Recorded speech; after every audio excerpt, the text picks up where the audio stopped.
प्रिय विद्यार्थियों, आज हम भाग नंबर 3 थेल्स प्रमेय पर आधारित सवाल, जिसमें हम किताब का ही उदाहरण नंबर 5 जो बोर्ड एग्ज़ाम के अंदर आया हुआ है 6 नंबर का, उस पर चर्चा करेंगे। उदाहरण जो 5 में दिखा हुआ है कि चतुर्भुज ABCD के विकर्ण आपस में बिंदु O पर इस प्रकार प्रतिच्छेद करते हैं कि AB बटा BO बराबर CO बटा DO। तो सिद्ध करना है कि ये एक समलंब चतुर्भुज है। सबसे पहले हम इसका एक चित्र बना लेंगे। चित्र बना के आप देखेंगे, इसका एक नाम दे देंगे ABCD, जिसमें हम AB है वो समांतर किसके है, यानी AB समांतर CD के नहीं दी हुई है। इसमें चतुर्भुज दिया हुआ है और चतुर्भुज ABCD बना के उसके दोनों विकर्ण जो आपस में O बिंदु पर कट रहे हैं, जिसमें आपको एक बात दी हुई है कि इसमें AO बट्टा BO और CO बट्टा DO का जो अनुपात है वो आपस में बराबर दिखाया हुआ है। सिद्ध करने का पॉइंट B प्रश्न में लिखा हुआ है कि आपको एक सिद्ध करना है, इसमें AB समांतर D से लेके आना है, अर्थात ये आपको सिद्ध करना है समलंब चतुर्भुज।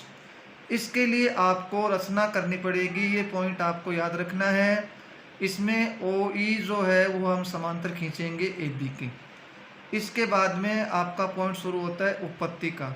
उपपत्ति में सबसे पहले हम जो समीकरण नंबर 1 जो प्रश्न में दी हुई है उसको लेंगे, उसको हम वज्र गुणा करके इसका एक नई समीकरण बना लेंगे, जिसमें AO बटा CO और BO बटा DO बनेगी, जिसको हम समीकरण नंबर 2 देंगे। समीकरण नंबर 2 एक को वज्र गुणा करने की सहायता से प्राप्त हुई है।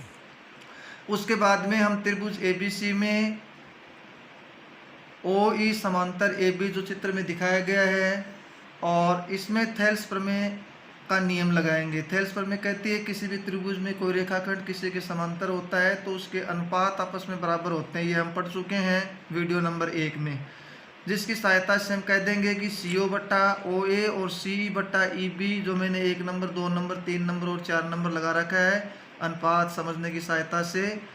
फिर इस समीकरण में विलोमानुपात कहते हैं, इस अनुपात को उल्टा कर देंगे तो OA बट्टा CO और बराबर E बट्टा CE बनेगा, जो समीकरण नंबर 3 हम उसको देंगे।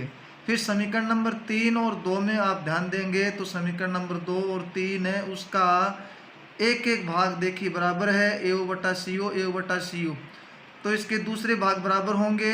इसका अर्थ है कि समीकरण 2 और 3 से निष्कर्ष निकलेगा कि BO बट्टा DO और EB बट्टा CE आएगा, जिसको हम समीकरण नंबर 4 देंगे। समीकरण 4 देने के बाद में हम त्रिभुज BCD में समीकरण नंबर 4 से आधारभूत आनुपातिक प्रमेय, जिसे हम थेल्स प्रमेय कहते हैं, जो प्रमेय 11.2 है, उसकी सहायता से हम कह सकते हैं कि OE किसके समांतर हुआ, CD के समांतर हुआ। ये थेल्स प्रमेय का विलोम कहता है। तथा OE समांतर AB हमने खींची रचना से, रचना का पॉइंट हम देख सकते हैं, जिसको समीकरण नंबर मैंने 6 दे दी। फिर 5 और 6 से हम निष्कर्ष निकालेंगे कि OE CD के समांतर है, OE AB के समांतर है, इसलिए AB और CD समांतर होगी, अर्थात हम कह सकते हैं कि ABCD एक समचतुर्भुज त्रिभुज है। ये आपका सवाल सिद्ध हो गया। ठीक है, इसके बाद में हम आगे आते हैं। आगे आने के बाद में आपको जो अभ्यास दिया जाएगा, प्रश्नावली जो 11.2 के सवाल है, इंपॉर्टेंट सवाल है, उसका दौरान अवश्य करेंगे। इसमें कुछ सवाल मैंने इम्पोर्टेंट लगाए, वेरी इंपॉर्टेंट बोर्ड के एग्ज़ाम के लिए, जिसमें सवाल नंबर 1 का पहला, चौथा है, दूसरे का पहला, फिर तीसरा सवाल है, 5वां सवाल है, 9वां सवाल है, 10वां सवाल है। 9वें सवाल पर आप ध्यान देंगे तो 9वां सवाल जो मैंने उदाहरण में पहले बता के आया हूँ उसका विलोम है, ये आपको अवश्य निकालना है। फिर इसके आगे हम देखते हैं 11.2 के बाद में हम एग्जाम्पल की बात करते हैं। ये भी जो एग्जाम्पल वेरी इंपॉर्टेंट एग्जाम्पल है, और ये बोर्ड एग्ज़ाम में आपका 3 नंबर का आया हुआ एग्जाम्पल है। इसको समझने का प्रयास करते हैं।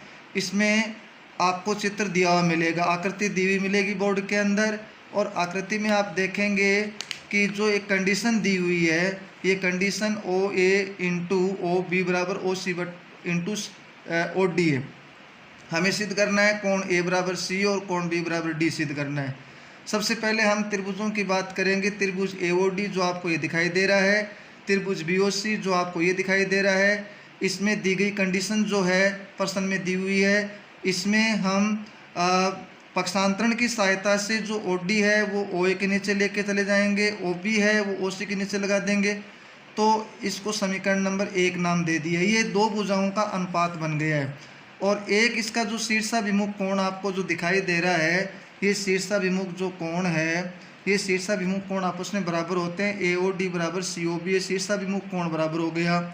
तो त्रिभुजों की जो समरूपता का नियम है, दो भुजाओं का अनुपात और एक कोण, इन समीकरण 1 और 2 की सहायता से ये दोनों त्रिभुज समरूप हो गए, जिसमें SAS नियम, समरूपता का नियम हमने काम में लिया है। और समरूपता के जो नियम है उसकी सहायता से हम कह सकते हैं कि समरूप त्रिभुजों के जो संगत कोण है वो आपस में सदैव बराबर होते हैं। तो कोण जो A है वो कोण C के बराबर हो गया, और कोण जो D है वो कोण B के बराबर हो गया है। यही आपको प्रश्न में सिद्ध करना था। धन्यवाद।